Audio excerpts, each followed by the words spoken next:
Hey friend, welcome. Beautiful to be with you. Beautiful for us to be landing together, sharing some breath, sharing some presence.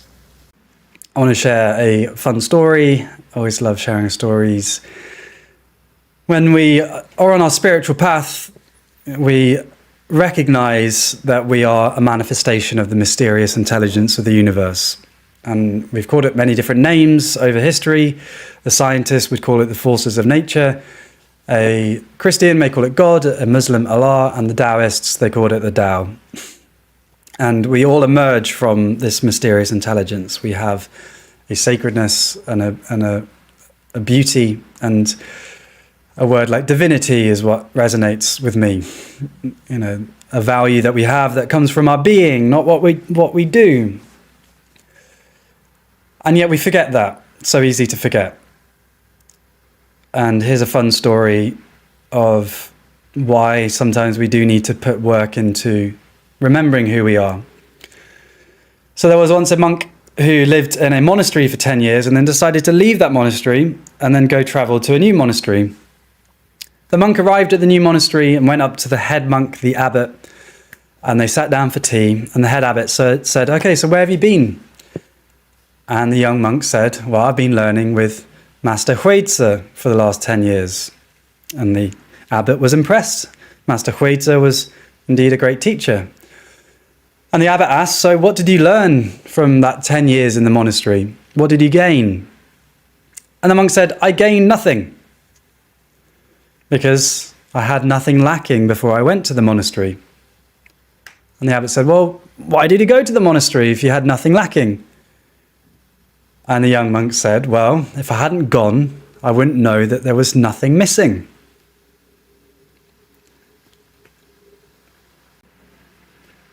So often we need to go on the journey and to get support, to realize, to reconnect with who we already are. And to realize that all the pain, all the struggle, all the confusion, that too is on the path. That too is on the way, is part of our Tao. And so can we realize that there's nothing missing, there's nothing lacking? The acceptance of where we are is the starting point of our journey to a more harmonious life. A harmonious life is harmony with what is, not what we think should be. And so can we accept where we are, embrace where we are, challenging but an inspiring story to help us reconnect. So my friend, what stories have you been struggling with at the moment? What thoughts popping into your head that are telling you that you're not enough, that there's things wrong with you, and that despite you being made of star stuff, that you are somehow flawed? Can you observe instead of absorb these thoughts popping into your head and realize that this is just part of the divine dance of the sacred, and instead to relax and to let go, to embrace the mystery of your being and allow yourself to flow? This is a possibility that we all have, a potentiality that is our birthright. We are born with a propensity for pain and for confusion and feeling like sometimes we're going insane, but also the propensity for deep insight and wisdom, for reconnection, for recognition, to reconnect with what we already are, the power that we already have within. But we just need to open ourselves up for our heart to sing. Isn't it funny, this life we have where we get into so much pain and confusion, and really, despite all of that, we are sacred and so much more to celebrate than to criticize. Can we remember that? Can we remember that? Yes, Sia sharing it's so simple, but I needed to hear the story about the monk. Yeah, trite. I can observe the mental chatter and celebrate the small gaps in between the noise. Brief, but they are there. Beautiful. Yeah, that's the start of our journey, is to just notice the gaps, the pauses between the thoughts, to realize that we're not just our thoughts, we are the embodied awareness that watches it all. And so then when we have moments of silence, we realize that actually we are much more than what our thoughts can possibly contain. And so can we rest there? Can we rest there? And that is why meditation is at the core of the Taoist practice and most spiritual practices, because it's, in Rumi's words, silence is the language of God. And it's in that silence that we reconnect with who we are, that which is deeper than the thoughts. The thoughts are beautiful and useful.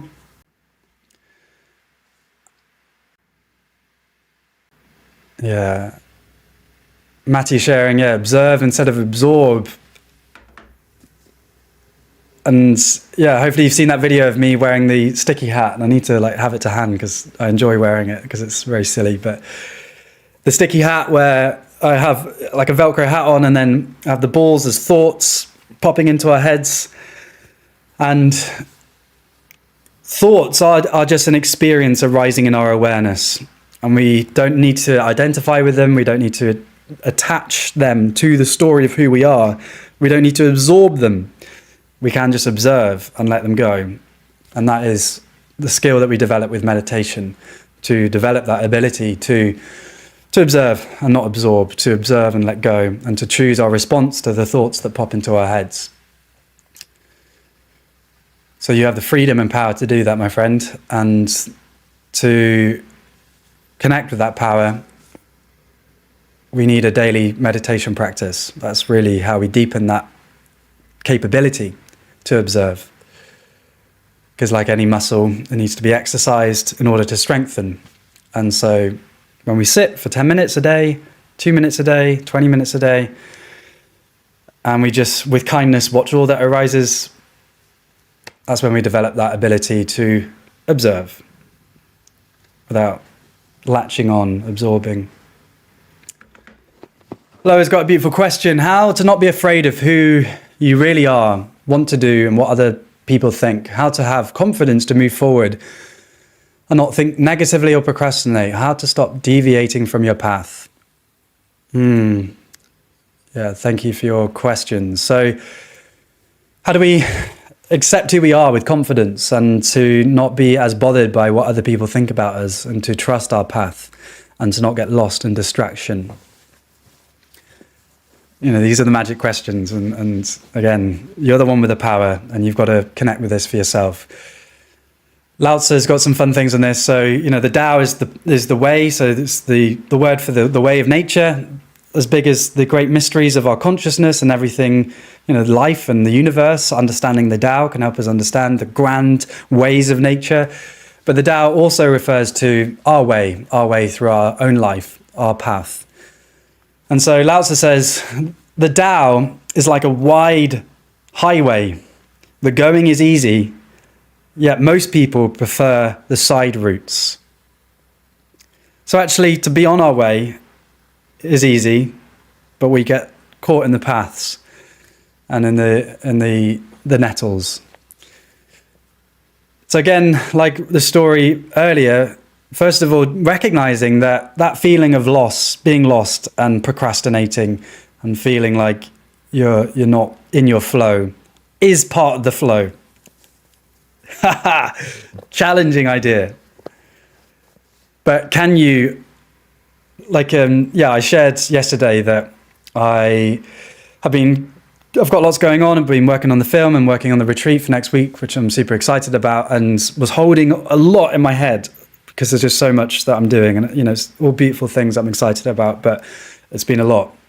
And I went on a retreat, and it was really powerful and beautiful, but also left me really drained because I was kind of holding space and supporting the retreat. And so then I noticed myself going into my old compulsive habits of distracting myself from the pain and the tension that I'm feeling in my brain.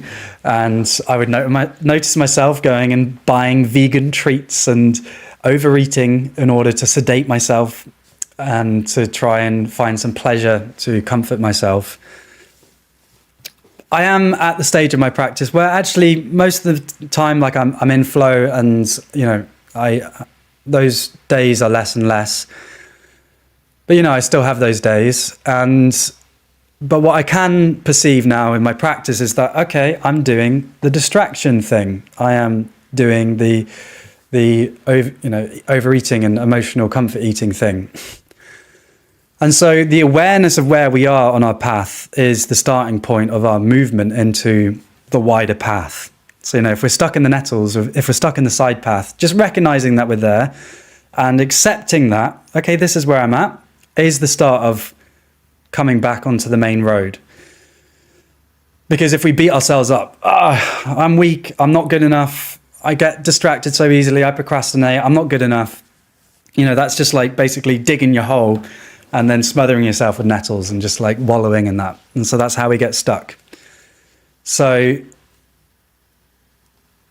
the only constant is change. I knew that, okay, I'm doing this thing that I have done for most of my life, emotional eating, but I know that I'm under-resourced right now, and I'm going to give myself permission just to be who I am right now. And so, maybe try and find more harmonious ways of dealing with my stress, but also not having this intense harshness that I used to do.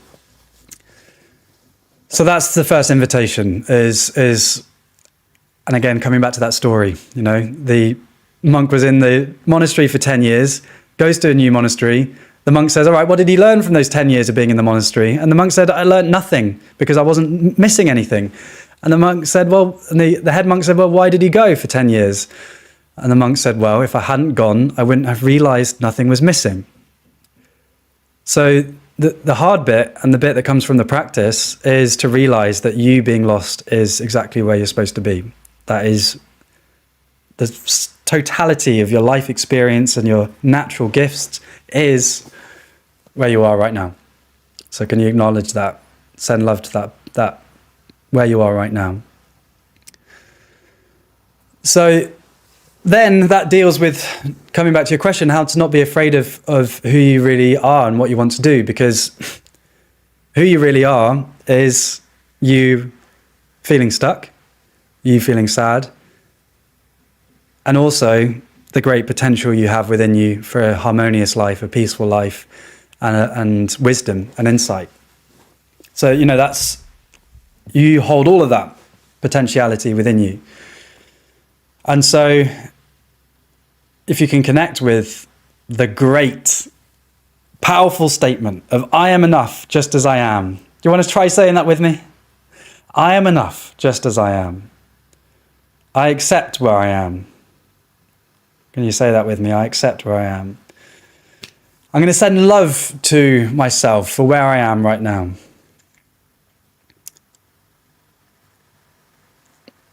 Powerful. That's a radical act to believe that and to feel that I am enough just as I am. And then that helps you with maybe your insecurities about how other people perceive you. Because if you're enough just as you are, because you are a manifestation of the Tao, you come from a sacred, mysterious source that is the source of all of us, every living being, every plant, every animal, every human being. If that's the core of your being, then rest there.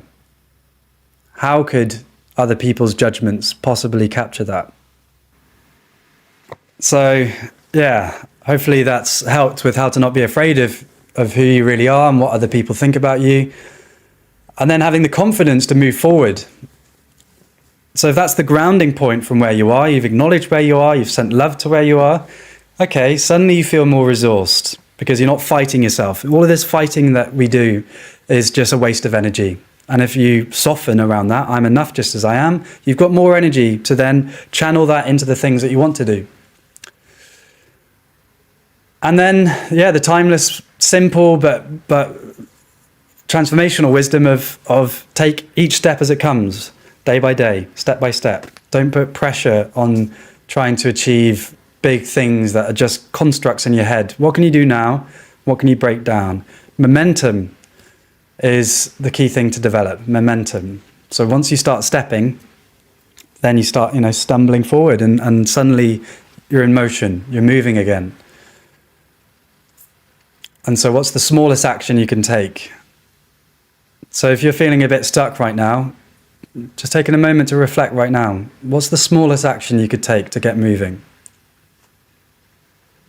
What's a vision that gets you excited, but maybe overwhelmed? And that's why we procrastinate often, because the essay is too big. But we can write 20 words, or we can work for 5 minutes, we can work for 10 minutes. Getting a group of friends that we like, or that we feel energized by, that's too big. But can I go to a meetup, one meetup? I can do that. Break it down. So what can you do? Just taking that moment to reflect. So again, thoughts are just experiences arising in your awareness. So we can't control our thoughts. Negative thoughts are going to come up. Self-critical thoughts are going to come up. Our underminers, this voice that's how I personified my inner critic, the voice in my head that brings me down and gives me pain. I used to think I was uniquely messed up for being anxious, for feeling down, for thinking I wasn't good enough. But hey, newsflash, to hurt is to be human. To hurt is to be human. And so it's not something that's uniquely messed up about us. It's part of the human condition. So we can't control these thoughts that come into our heads, but we don't need to identify with them. And that comes back to the observe, but not absorb. So it's okay to have those thoughts, but can you not attach to them? And then procrastination. So we've already talked a bit about that. So breaking things down, taking those step by step, you can then, build that momentum. I also ban my technology. So I have a child blocker on my phone. So it means I can't access the internet at all on my phone unless I unlock it using my computer. And then I block my internet on my computer until 2 p.m. so that I just focus on my deep work. A great book by Cal Newport called Deep Work. And your time is precious. I don't like the sort of productivity world of you've got to hustle, you've got to always be working, but your time is precious. And so, if you can get your work done so that you've got more free time to be creative or do whatever you want to do, that's great. Get your work done. And if you are doing creative things, how can you drop into that creativity so that you can have, get into more flow and more ease, rather than just, compulsively checking our smartphones because multinational corporations have got us addicted because they've hired some of the smartest minds in the world to understand our psychology and to hack our brains. That's what social media does to us. So take your freedom, take your power, block these sites, and then drop into the things that really serve you, because your time is precious. So again, from that, what's an action you could take? Just taking a moment to reflect. Did any of that resonate? Is there anything you could commit to now? So Anna's sharing, since the age of 8, has a coping strategy of allowing herself to fall off from time to time and then gently pushing myself back on track. Yeah, so giving ourselves permission to be lost and to be out of connection with our wiser selves. That is to hurt is to be human. And inevitably our journey is to fall in and out of connection with ourselves and with our purpose and our flow. And so, just being compassionate on that journey. How gently can you pick yourself back up? And again, this meditation practice, when I first started meditating, I was like, my brain's too busy to meditate. I can't do this. And when I start thinking, like, come on, George, focus. Your brain is so scattered. You can't do this. Do better. I was harsh. And something I have found in my journey is that I am softer now. It's that when I notice I'm thinking in my meditation, I gently come back. Gently come back. And so that meditation practice of coming back is then exercising that muscle of how gently can we come back when we're lost after an argument, when we've done supposed mistakes, when we feel like we've embarrassed ourselves. How gently can you come back? And how quickly can you come back? That is the real sign of the journey. Our meditation practice is not just about sitting on the mat for 10 minutes a day, but instead it's that energy that we bring into our everyday. That perspective, that curiosity, and that acceptance. That's where it becomes powerful. Elvin sharing, I wouldn't say it to your 5-year-old self, don't say it at all.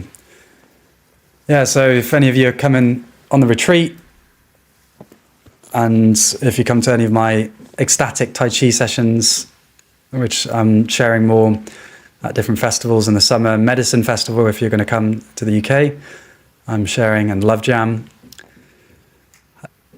We're going to, connect with our inner child, that playful sense of self, that innocent sense of self. Like, what does that part of you want to express? And can you connect with that? Because, that inner child often is subdued by the everyday responsibilities of life. And we think that to become an adult is to become serious. But that inner child is still within. That desire for play is with us even as an adult, even if we maybe don't connect with it that often. And so in our movement, we will, try and see what our inner child wants to do, and to give it permission to come up and to express itself. And so then in our self-talk, can we connect with that inner child that's within? It's like, if we're harsh to ourselves, we wouldn't talk to a child like that. And sometimes we can be firm with a child from a loving position. No, don't put your hand in the fire. No, don't eat all the cookies at once. Still working on that one. And can we extend compassion to our inner selves and our inner child and our total being? All right, let's try some sprap. All right. All right, friends, let's see where we're gonna go and get into the flow. Here we go. So I must admit, I'm not really into my star signs, because sometimes I feel I'm fine as I am. Sometimes I imagine that if we put too much meaning into the position of the planets, that sometimes we can get outside of our power that we already have. We begin to put power into ideas that come into our ears through words. But I also understand that there are constellations, there are energies that bring us into connection with contemplation. So here's a meditation. Maybe I don't need to be nefarious. Flowing with my water sign, my name's Aquarius, so we're gonna flow with the water, yes. Letting go of control. So here we go. Feeling it's kind of absurd, all these thoughts coming into my head, trying to observe but getting lost in it, feeling like I'm always having to fight. So here I'm gonna come with a new insight. I can just observe and know that I'm actually alright just as I am. I'm enough just as I am. Here we're gonna go. I'm gonna go and believe that I am in the right place, Can I feel this sacred grace? Feel this sacred grace, I can't make no mistakes. I can learn from this grace that I'm part of. Feeling a lot of love. For your wayfinder crew, here we're gonna go, we're gonna get through.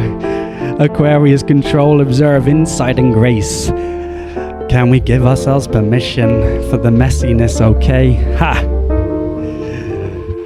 Yes, I thank you for holding space for this rap. Much love to you.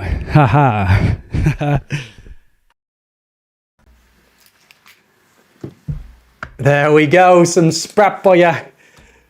Thank you so much, friends. And that practice of me trying to get out of my own way and the nervousness, and to just see where the words are going to take me. And it's a beautiful practice to just see what comes up. So that's our session for today, friends.